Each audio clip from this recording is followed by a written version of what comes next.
ఇప్పుడు ప్రతి ఒక్కరి చేతిలో మొబైల్ ఉంది. ఆడ మగ చిన్న పెద్ద అన్న తేడా లేకుండా ప్రతి ఒక్కరూ మొబైల్ వచ్చేస్తున్నారు.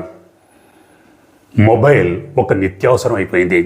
మొబైల్ లేని జీవితం ఊహించుకుంటేనే భయం వేస్తుంది. మనిషి ఎక్కడికి వెళ్ళినా ఈ సెల్ ఫోన్, ఈ మొబైల్ తనతో పాటు రావాల్సిందే. సెల్ఫీలు తీసుకునే వాళ్ళు ఉన్నారు, వీడియోలు తీసుకునే వాళ్ళు ఉన్నారు. కొత్త కొత్త ప్రదేశాలకు వెళ్ళినప్పుడు అక్కడ అందమైన దృశ్యాలని ఫోటోలు వీడియోలు తీసేవాళ్ళు ఎంతోమంది ఉన్నారు. ఆఖరికి రోడ్డు మీద ఎవరైనా కొట్లాడుకున్నా, నడి రోడ్డు మీద మర్డర్ జరుగుతున్నా వెంటనే సెల్ ఫోన్లు తీయడం, ఆ మర్డర్ని వీడియోలు ఫోటోలు తీసేవాళ్ళు ఉన్నారు. ఎవరి గోల వాళ్ళదే కదా. ఇదంతా ఎందుకు చెప్తున్నానంటే, ఒక హత్య జరిగింది. హంతకుడికి తెలియదు తాను ఒక మొబైల్ ఫోన్లో రికార్డ్ అవుతున్నాడని.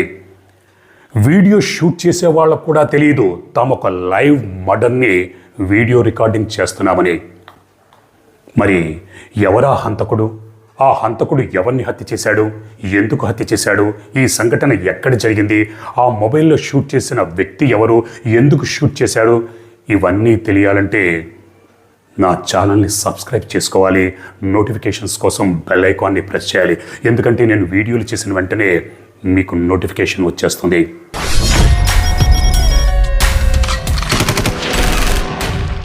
ఇక కథలోకి వెళదామా? ఈ నిజమైన సంఘటన గోవాలో జరిగింది. గోవా అనగానే ప్రతి ఒక్కరికి అందమైన బీచ్లు గుర్తుకొస్తాయి. గోవా అది 2024 సంవత్సరం జనవరి 19వ తారీఖు. గోవాలో ఎన్నో బీచ్లున్నాయి. అటువంటి వాటిల్లో ఒకటి కాబోడి రామా బీచ్. ఈ కాబోడి రామా బీచ్లో బీచ్కు ఒకవైపు పెద్ద పెద్ద బండరాళ్ళు ఉన్నాయి.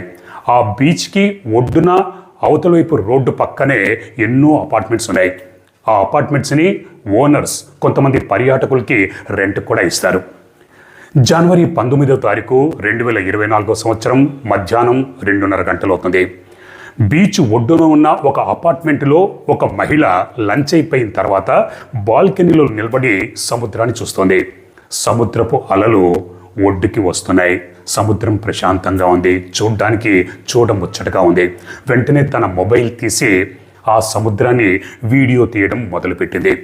అలా వీడియో తీస్తున్నప్పుడు సముద్రపు ఒడ్డున బీచ్లో ఇద్దరు, ఒక ఆడ మగ, భార్యాభర్తలు కావచ్చు లేదా లవర్స్ కావచ్చు, వాళ్ళు బీచ్లో చేతిలో చేయి వేసుకుని అడుగులో అడుగు వేసుకుంటూ నడుచుకుంటూ బీచ్కి ఒకవైపు ఉన్న పెద్ద పెద్ద బండరాళ్ళ వైపు వెళ్తున్నారు. ఈ మహిళ బాల్కనీ నిలబడి అదంతా వీడియో షూట్ చేస్తుంది. ఆ ఇద్దరు బండరాళ్ళ చాటుకు వెళ్ళారు. తర్వాత కనిపించలేదు. ఈ మహిళ తన పాటికి తాను యాదృచ్ఛికంగా ఆ సముద్రాన్ని వీడియో తీస్తుంది. కొద్దిసేపు అయిన తర్వాత ఆ వ్యక్తి ఆ బండరాళ్ళ చాటు నుండి బయటకు వచ్చాడు. ఆ మహిళ రాలేదు. బహుశా బండరాళ్ళ చాటుకి లవర్స్ కావచ్చు, భార్యాభర్తలు కావచ్చు, ముద్దు ముచ్చట్ల కోసం వెళ్ళుంటారేమోనని ఈ మహిళ అనుకుంది. ఆ వ్యక్తి ఒక్కడే బండరాళ్ళ చాటు నుంచి కొద్దిసేపు అయిన తర్వాత బయటకు వచ్చాడు. ఆ తర్వాత నడుచుకుంటూ మెయిన్ బీచ్ వైపు వెళుతున్నాడు. ఈ మహిళ బాల్కనీలో నిలబడి వీడియో తీస్తుంది. ఆ తర్వాత అదే వ్యక్తి రెండోసారి మళ్ళీ ఆ బండరాళ్ళ వైపు వెళ్ళాడు. బండరాళ్ళ చాటుకు వెళ్ళాడు. మహిళ వీడియో తీస్తుంది. ఆ వ్యక్తి ఆ బండరాళ్ళ చాటుకు వెళ్ళిన అతను కింద నేలపైన బీచ్ ఒడ్డున ఈడ్చుకుంటూ ఏదో లాక్కుంటూ బయటికి వస్తున్నాడు. ఏంటబ్బా, ఏం లాక్కొస్తున్నాడు, ఏ వస్తువు లాక్కొస్తున్నాడు అని ఇక్కడ ఈ మహిళలో ఒక కుతూహలం అప్పుడు పెరిగింది. కొద్దిగా జూమ్ చేసి చూస్తే అది వస్తువు కాదు, ఒక మనిషి. ఆ మనిషి వేసుకున్న డ్రెస్ను బట్టి అది ఒక మహిళ. అంటే అది లవర్ కావచ్చు, లేకపోతే అతని భార్య కావచ్చు. ఎందుకు అలా ఈడ్చుకుంటూ వస్తున్నాడు? జూమ్ చేసి చూస్తే ఆ మహిళ శరీరంలో ఎటువంటి చలనం లేదు. బహుశా స్పృహ తప్పన్నా పడిపోయి ఉండాలి, లేదా ప్రాణమన్నా పోయి ఉండాలి. ఆ బండరాళ్ల మధ్యలో ఆ వ్యక్తి ఆ లేడీ శరీరాన్ని ఉంచి మళ్ళీ నడుచుకుంటూ తాపీగా ఏమీ ఎరగనట్టు మెయిన్ బీచ్ వైపుకు వెళుతున్నాడు. ఆ తర్వాత కొద్దిసేపు తర్వాత చేతిలో 2 ఐస్ క్రీములు పట్టుకొని మళ్ళీ ఆ బండరాళ్ళ వైపు నడుచుకుంటూ వస్తున్నాడు. మధ్యలో చుట్టూ చూస్తూ, where is my wife, where is my wife, ఎక్కడ నా భార్య, ఎక్కడ, వేర్ ఈజ్ మై వైఫ్ అని ఆ చుట్టుపక్కల వెతుకుతూ ఆ తర్వాత ఆ బండరాళ్ళ వైపు చూసి వేర్ ఈజ్ మై వైఫ్ అంటూ పరిగెత్తుకుంటూ ఆ బండరాళ్ళ వైపు వెళ్తున్నాడు. ఆ బీచ్లో ఒక మహిళ ఇదంతా చూసి బహుశా ఆ వ్యక్తికి ఏదో ప్రాబ్లం వచ్చుంటుంది, హెల్ప్ చేద్దామని ఆ వ్యక్తి వెనకాల పరిగెత్తుకుంటూ వెళ్తుంది. ఇక్కడ ఈ మహిళ బాల్కనీలో నిలబడి అదంతా వీడియో చేస్తుంది. ఈ మహిళకి అనుమానం వచ్చింది, ఆ వ్యక్తే తన లవర్ని లేదా తన భార్యని మర్డర్ చేసి ఈ విధంగా నాటకాలు ఆడుతున్నాడని. పాపం ఇంకొక మహిళ ఏమో హెల్ప్ చేద్దామని ఆ వ్యక్తి వెనకాలే పరిగెడుతుంది. అప్పుడు ఈ బాల్కనీలో నిలబడిన మహిళ, he killed her, don't run behind him, he killed her అని ఇక్కడ బాల్కనీలో నిలబడి అరుస్తుంది. కానీ ఆ అరుపులు ఆ మహిళకి వినిపించటం లేదు.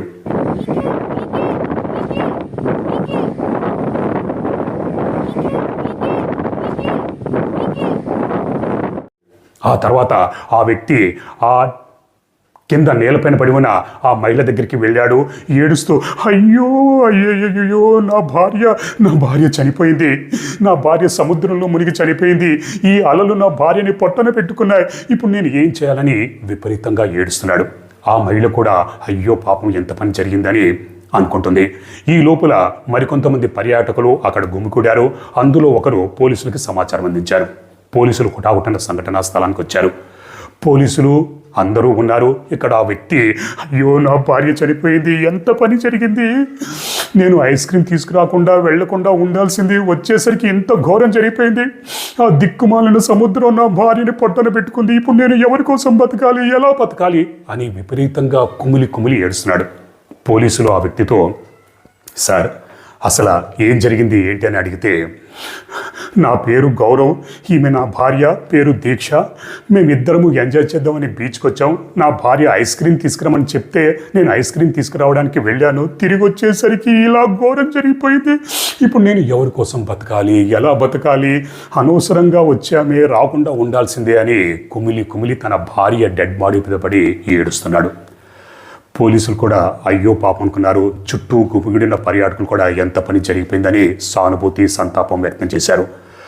గోవా పోలీసులు కూడా ఇది ప్రమాదవశాత్తు జరిగిపోయిన ఒక మరణం, ఎందుకంటే అటువంటి బీచ్ల్లో గతంలో ఎన్నో సంఘటనలు జరిగాయి. ప్రమాదవశాత్తు సముద్రంలో స్నానం చేయడానికి వెళ్ళి మునిగిపోయి ఈతరాక చనిపోయిన సంఘటనలు గతంలో జరిగాయి. మనకందరికీ తెలిసిందే, చెరువుల దగ్గర, నదుల దగ్గర, కాలువల దగ్గర ఈత రాని వాళ్ళు ఏదో ఎంజాయ్ చేద్దామని వెళ్ళి మునిగిపోయి చనిపోయిన సంఘటనలు గతంలో ఎన్నో జరిగాయి. గోవా పోలీసులు కూడా దీక్ష అదేవిధంగా చనిపోయి ఉంటుంది అనుకుని ప్రమాదవశాత్తు చనిపోయిందని రికార్డు అది చేసుకున్నారు. ఆ తర్వాత డెడ్ బాడీని పోస్ట్మార్టం నిమిత్తం ఆసుపత్రికి తరలించారు. ఇక్కడ ఈ మహిళ తాను వీడియో తీసిందంతా మళ్ళీ ఫస్ట్ నుంచి లాస్ట్ వరకు చూస్తే ఆ సీక్వెన్స్ను బట్టి ఆ వ్యక్తే తన భార్యని తీసుకుని బండరాళ్ల చాటుకు వెళ్ళాడు, మర్డర్ చేశాడు. ఆ తర్వాత ఏమీ ఎరగనట్టు ఐస్ క్రీములు కొని తను నాటకాలు ఆడాడు. కానీ ఆ మహిళ సైలెంట్గా ఉండలేదు. పోలీస్ స్టేషన్కి వెళ్ళింది. పోలీస్ స్టేషన్కి వెళ్ళి తాను షూట్ చేసిన వీడియోని పోలీసులకు ఇచ్చి జరిగిందంతా చెప్పింది. పోలీసులు కూడా ఆ వీడియో అంతా చూసి ఒక్కసారిగా నోరెళ్ళబెట్టారు. అమ్మని, ఎంత పని జరిగిందా, మేము ప్రమాదవశాత్తు జరిగిన మరణం అనుకుంటే ఇది మర్డరా, ఎంత నాటకాలు ఆడాడు, ఎంత కుమిలి ఏడ్చాడు అని. ఎలాగో గౌరవ్ ఫోన్ నంబర్ పోలీసుల దగ్గర ఉంది. దాంతో పోలీసులు గౌరవ్కి కాల్ చేసి, సార్ మీరు ఒకసారి పోలీస్ స్టేషన్కి వస్తారా అని అంటే, గౌరవ్ తప్పకుండా వస్తానని పోలీస్ స్టేషన్కి ఏడ్చుకుంటూ వచ్చాడు. ఏంటి సార్, అసలే నా భార్య చనిపోయింది, చాలా దుఃఖంలో ఉన్నాను సార్, నేను ఎవరి కోసం బతకాలి, ఎందుకోసం బతకాలి సార్, పెళ్ళి 2-3 నెలలు కూడా కాలేదు, అప్పుడే నా భార్య నన్ను వదిలి వెళ్ళిపోయిందని పోలీస్ స్టేషన్ కూడా ఏడుస్తున్నాడు. పోలీసులు, రే ఇక ఏడ్చింది చాలు, ఇక ఆపు, నువ్వు మర్యాదగా జరిగింది చెప్తావా, నిజం చెప్తావా, లేకపోతే మా స్టైల్లో మమ్మల్ని చెప్పించమంటావా అంటే, ఏంటి సార్ మీరు ఏమంటున్నారు సార్, అసలే నా భార్య చనిపోయి నేను ఏడుస్తుంటే మీరేంటి సార్ జోకులు వేస్తారు. జోకులు కాదురా, మేము సీరియస్గానే అడుగుతున్నాం అని మొబైల్ ఫోన్ గౌరవ్కి చూపించారు. దాంతో గౌరవ్ సైలెంట్, నోటమ్మట మాట రాలేదు. ఆ తర్వాత పోలీసులు తమ ట్రీట్మెంట్ చూపించక ముందే జరిగిన కథ అంతా పోలీసులకి పూసగుచ్చినట్టుగా వివరించాడు. గౌరవ్ ఉత్తరప్రదేశ్ లక్నో ప్రాంతానికి చెందినవాడు. హోటల్ మేనేజ్మెంట్ చదువుకున్నాడు. కొంతకాలం చెన్నైలో పనిచేశాడు. ఆ తర్వాత గోవాకి ట్రాన్స్ఫర్ అయింది. గోవాలోని సౌత్ గోవాలోని మ్యారియట్ 5-స్టార్ హోటల్లో మేనేజర్గా పనిచేసుకుంటూ ఉండేవాడు. మంచి జీతం, హోటల్ వారు ఒక మంచి ఇల్లు కూడా ఇచ్చారు. అందులో ఉంటూ హ్యాపీగా ఎంజాయ్ చేస్తూ ఉండేవాడు. ఈ లోపల గౌరవ్ కుటుంబ సభ్యులు లక్నోకి చెందిన ఒక సంబంధాన్ని చూశారు. వధువు పేరు దీక్ష. గౌరవ్ దీక్షల పెళ్లి జరిగింది. పెళ్ళైన తర్వాత తన భార్యను తీసుకుని గోవాకి వచ్చాడు. నెల రోజుల్లోపే దీక్షకి తన భర్త బండారం మొత్తం తెలిసిపోయింది. తన భర్త గౌరవ్కి ఆల్రెడీ ఒక ప్రేమికురాలు, ఒక అఫైర్ ఉన్న సంగతి మొబైల్ ఫోన్ల ద్వారా గుర్తించింది. తనని పట్టించుకునేవాడు కాదు, ఆ మహిళతోనే ఎప్పుడు చూసినా ఫోన్లో మాట్లాడుతూ ఉండేవాడు, తనని మోసం చేసి పెళ్లి చేసుకున్నాడని దీక్ష అర్థం చేసుకుంది. దాంతో ఇద్దరి మధ్య గొడవలు తలెత్తాయి. ఇక్కడ గౌరవ్కి కూడా దీక్షని పెళ్లి చేసుకోవాలని లేదు, కానీ కుటుంబ సభ్యులు ఒత్తిడి చేయడంతో దీక్షని పెళ్లి చేసుకున్నాడు. ఆల్రెడీ గౌరవ్ ఒక మహిళతో అఫైర్ ఉంది. ఆ మహిళకు కూడా పెళ్లి చేసుకుంటానని మాటిచ్చాడు. అక్కడ ఆ మహిళ తనని ఎప్పుడు పెళ్లి చేసుకుంటామని ఒత్తిడి చేస్తుంది. ఇక్కడేమో ఆల్రెడీ పెళ్లి చేసుకున్నాడు. ఇక్కడే తన భార్యకి తన బండారం గురించి తెలిసిపోయింది, తన అఫైర్ గురించి తెలిసిపోయింది. దీక్ష ఒక సాంప్రదాయ కుటుంబం నుంచి వచ్చింది. దాంతో గౌరవ్తో, నువ్వు నన్ను మోసం చేసి పెళ్లి చేసుకున్నావు, నీ బండారం అంతా తెలిసిపోయింది, నేను నా కుటుంబ సభ్యులకి మీ కుటుంబ సభ్యులకి మొత్తం అంతా చెప్తాను, పోలీస్ కంప్లైంట్ కూడా ఇస్తానని అంది. గౌరవ్ కంగారు పడ్డాడు, భయపడ్డాడు. ఇప్పుడు ఎలాగా? తన బండారం మొత్తం బయటపడిపోతుంది. మరోపక్క తన గర్ల్ ఫ్రెండ్ తన మీద ఒత్తిడి తీసుకొస్తుంది. ఇప్పుడు అడ్డుగా ఉన్న తన భార్య దీక్షని లేపేయాలి. కానీ ఎలా? చట్టానికి పోలీసులకి చిక్కకూడదు. చాలా న్యాచురల్గా చనిపోయినట్టుగా చట్టాన్ని పోలీసుల్ని నమ్మించాలి. ఏం చేయాలి అని ఆలోచించాడు. గోవాలో ఉంటాడు కాబట్టి గోవాలో ఉన్న అన్ని బీచ్ల గురించి తెలుసు. దాంతో రెక్కి నిర్వహించాడు. బీచ్లన్నీ చూశాడు. చూస్తే ఈ కాబోడి రామ బీచ్ క్రైమ్ స్పాట్కి కరెక్ట్గా అని అనిపించింది. ఎందుకంటే ఈ కాబోడి రామ బీచ్లో ఒకవైపు పెద్ద పెద్ద బండరాళ్ళు ఉన్నాయి, మిగతా బీచ్లో అటువంటి పెద్ద పెద్ద బండరాళ్ళు లేవు. పైగా ఈ కాబోడి రామ బీచ్కి ఈ బండరాళ్ళు ఎక్కువగా ఉండడంతో పర్యాటకులు పెద్ద సంఖ్యలో రారు. దాంతో ఇది కరెక్ట్ స్పాట్ అని నిర్ణయించుకున్నాడు. ఆ తర్వాత జనవరి 19వ తారీఖు 2024 సంవత్సరంలో తన భార్యతో, చూడు, పెళ్ళైన తర్వాత మన ఇద్దరము ఎప్పుడు చూసినా గొడవ పడుతున్నాము, సరే నేను తప్పు చేశాను, నన్ను మన్నించు, ఇక ఎప్పుడు తప్పు చేయను, నేను బంగారంలా చూసుకుంటాను, గుండెల్లో పెట్టి చూసుకుంటాను అని తన భార్యకి మంచి మాటలు చెప్పించి, మనం సరదాగా బీచ్కి వెళ్దాం, పెళ్ళైన తర్వాత నేను గోవాకి తీసుకొచ్చాను, ఏమీ చూపించలేదు, నీకు బీచ్ చూపిస్తాను పదా అని ఈ కాబోడి రామ బీచ్కి తీసుకొచ్చాడు. పాపం దీక్ష తన భర్త బతిమాలాడు కదా అని చెప్పి బీచ్కి వచ్చింది. బీచ్కి వచ్చిన తర్వాత ఇద్దరూ ఒకవైపు మూలలు ఉన్న బండరాళ్ళ దగ్గరికి వచ్చారు. ఆ బండరాళ్ళ మీద కాసేపు కూర్చున్నారు, కబుర్లు చెప్పుకున్నారు. గౌరవ్ తన భార్యతో ప్రేమ కబుర్లు అవి చెప్పాడు. నిన్ను చాలా కష్టపెట్టాను, బాధ పెట్టాను, ఇక నుంచి నేను ఎటువంటి తప్పు చేయను, నిన్ను నా కళ్ళల్లో గుండెల్లో పెట్టి చూసుకుంటాను అని ప్రేమగా పెట్టేసరికి దీక్ష తన భర్త ప్రవర్తనలో మార్పు వచ్చిందని మురిసిపోయింది. ఆ తర్వాత గౌరవ్, మనం సరదాగా సముద్రంలో అలా నడుచుకుంటూ వెళ్దామా, ఎంత బాగుంటుందో అంటే దీక్ష సంతోషంతో సరేనంది. గౌరవ్ దీక్ష చేపట్టుకుని సముద్రంలోకి తీసుకెళ్ళాడు. చుట్టూ చూశాడు. పెద్దగా పర్యాటకులు ఎవ్వరూ లేరు, ఎవ్వరూ తమల్ని గమనించట్లేదు, ఎవరి బిజీలో వాళ్ళు ఉన్నారు. దాంతో గౌరవ్ తన భార్య దీక్షని ఆ నీళ్ళల్లో పడేసి నీళ్ళల్లో ముఖం పెట్టి గట్టిగా అదిమి ఉంచాడు. నీళ్ళల్లో మునిగిపోయిన దీక్షకి ఊపిరాడట్లేదు, గిలగిలా కొట్టుకుంటుంది. అయినా సరే గౌరవ్ వదలకుండా గట్టిగా అలాగే అదిమి పట్టుకున్నాడు. చివరికి ప్రాణం పోయేంత వరకు నీళ్లలోనే దీక్ష తలని ముంచి చనిపోయిందని నిర్ధారించుకున్న తర్వాత వదిలేశాడు. ఆ తర్వాత నీళ్ళ నుంచి ఈడ్చుకుంటూ డెడ్ బాడీని ఒడ్డుకి తీసుకొచ్చాడు. ఆ బండరాళ్ళ దగ్గరికి తీసుకొచ్చి ఆ తర్వాత ఏమీ ఎరగనట్టు ఐస్ క్రీమ్ తీసుకొద్దామన్న నెపంతో మళ్ళీ బండరాళ్ళ చాటు నుంచి నడుచుకుంటూ మెయిన్ బీచ్ వైపు వెళ్తున్నాడు. ఆ తర్వాత అనుమానం వచ్చింది, నిజంగా దీక్ష చనిపోయిందా లేక స్పృహ తప్పి పడిపోయిందా అని సెకండ్ టైం మళ్ళీ బండరాళ్ల వైపుకు వచ్చాడు. ఆ తర్వాత నాడి పట్టుకొని చూశాడు, కొట్టుకోవట్లేదు.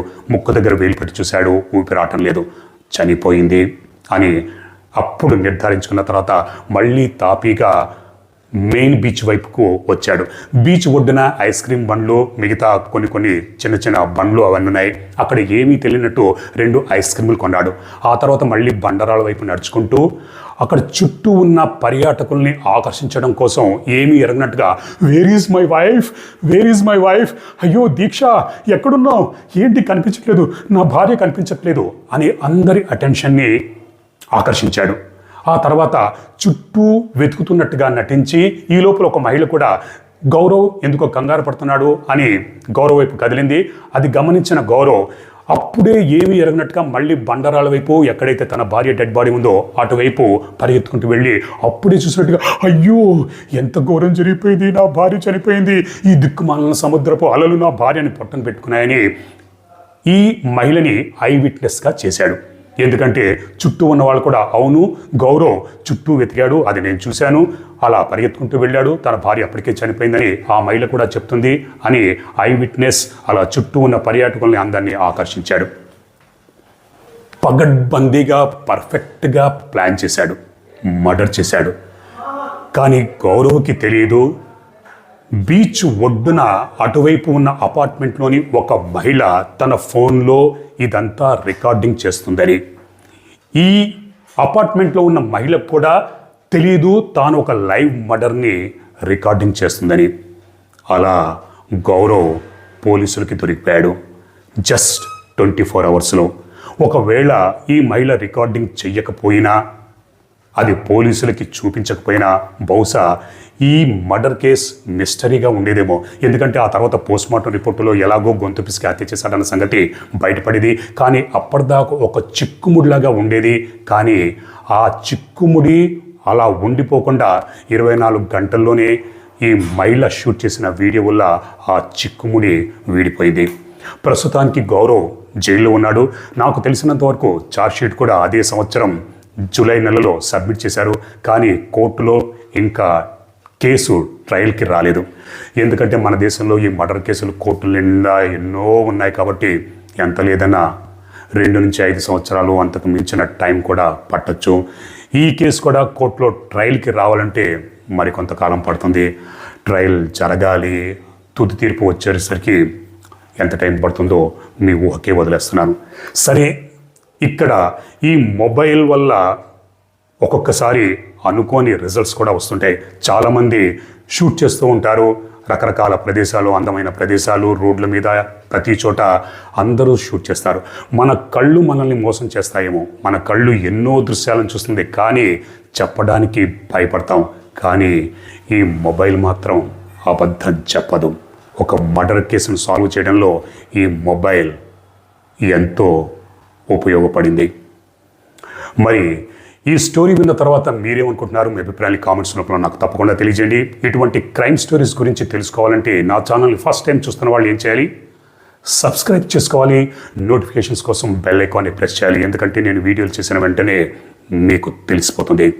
రేపు మరొక నిజమైన క్రైమ్ స్టోరీతో నేను మళ్ళీ మీ ముందుంటాను. అప్పటిదాకా మీరు, మీ కుటుంబ సభ్యులు క్షేమంగా, సురక్షితంగా, అప్రమత్తంగా ఉండాలని కోరుకుంటూ మీ హర్షవర్ధన్.